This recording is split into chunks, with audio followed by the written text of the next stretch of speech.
Hi there. In this presentation, I want to talk about the importance of management education, not so much from a personal perspective, in terms of how it can benefit your career, but at a broader economy-wide perspective and how management education is such an important tool that we have when it comes to progress. Now, I'm sure you have many better definitions of management than I do, and you've probably studied this in more depth. The Cambridge Dictionary talks about the control and organisation of something as being the definition of management. In terms of business, a classic text is Henry Fayol's definition, which is to manage is to forecast and to plan, to organise, to command, to coordinate and to control. So these are all key functions of management that I'm sure you're familiar with. Two books that I highly recommend on this, Ray Fisman and Tim Sullivan's The Org, The Underlying Logic of the Office, and more recently, Nikolai Foss and Peter Klein's Why Managers Matter. These are both very good books that talk about the importance of management and how that relates to organizational structures and organizational performance.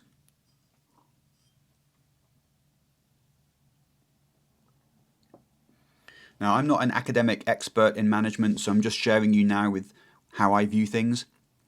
For me personally, there are important distinctions between administration, management, and leadership, and we can think about how these tie into each other, and there's some blurred lines in some cases.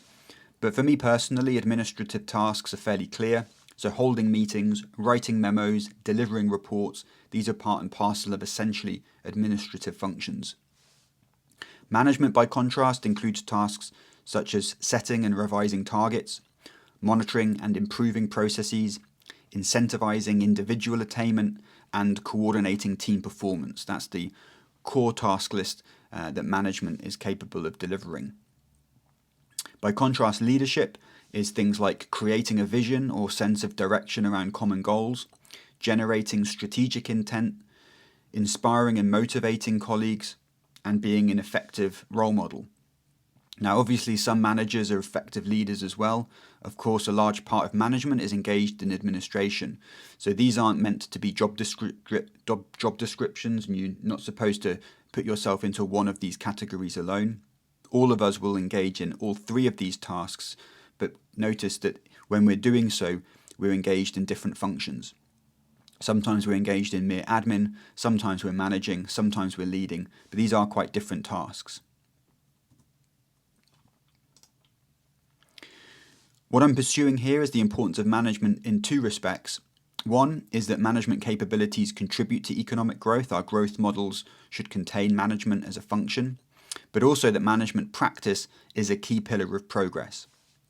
So we'll look at these, and I'll try and show you some interesting studies and empirical results that support this.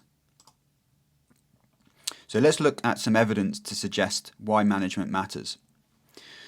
Some studies suggest that good management practice is a better predictor of firm success than spending on IT, on R&D, or how skilled the workforce is. So of course it's not easy to predict whether or not a company is going to succeed, and predictions of firm success are difficult to do, but having good management practice is a very important predictor. Some studies suggest that basic management principles can explain almost a third of the productivity differences between and within different countries. So if we're trying to explain why some countries are rich and other countries are poor, if we believe that productivity is a key factor in economic growth, then basic management principles can explain around a third of those differences. There's also evidence for spillover effects. So for example, when a large manufacturing plant is opened within a country, there's an observable improvement in management practice across the whole sector.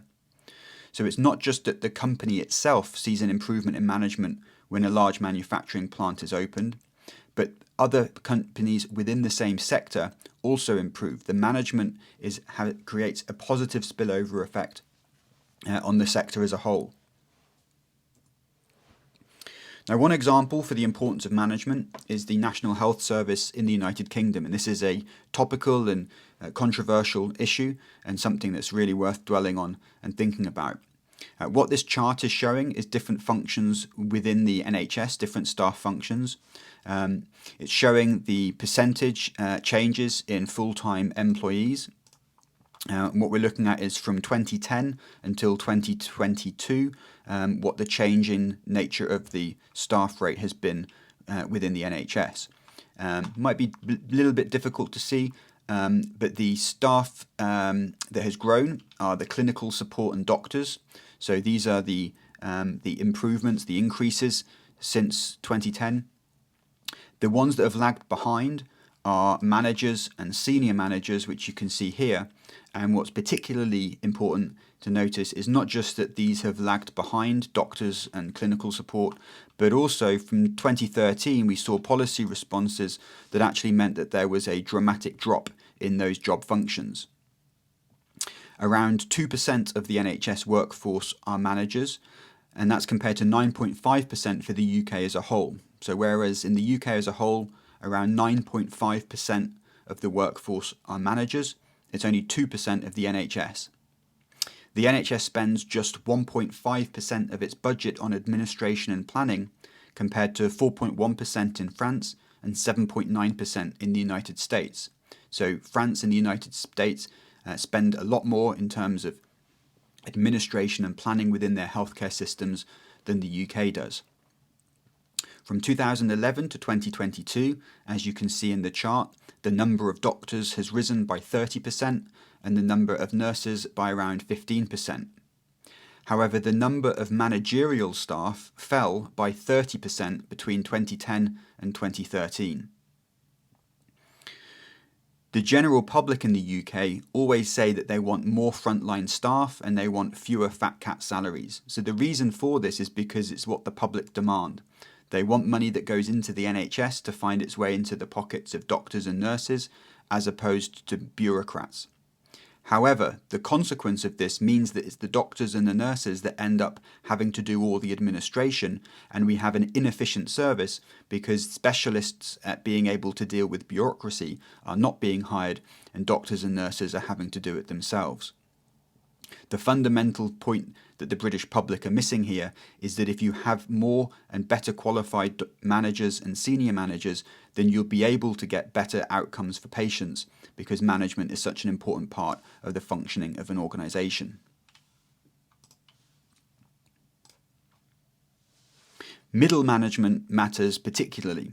So this study argues that the plant manager in a car factory is more important than the CEO in terms of productivity differences.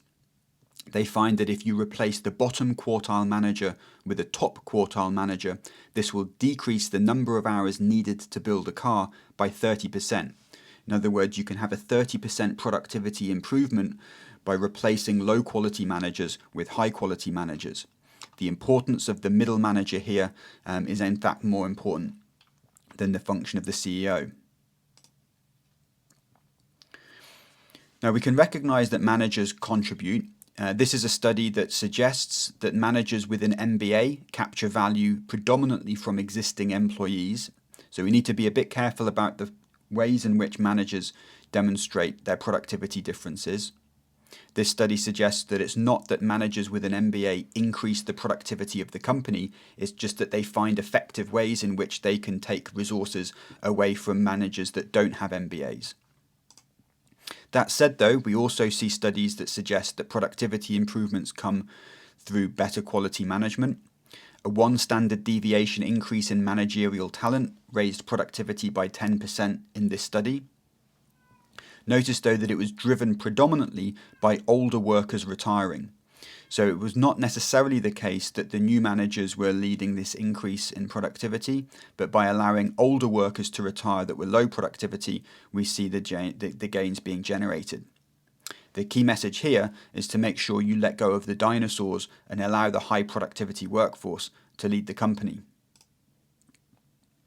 Now it's interesting though that not all firms invest in management education and training. According to the Institute of Directors, although 80% of large firms in the UK invest in management or leadership training, only 56% of small firms do. The Department for Business, Energy and Industrial Strategies Small Business Survey found that just 32% of interviewed SMEs provided management training opportunities.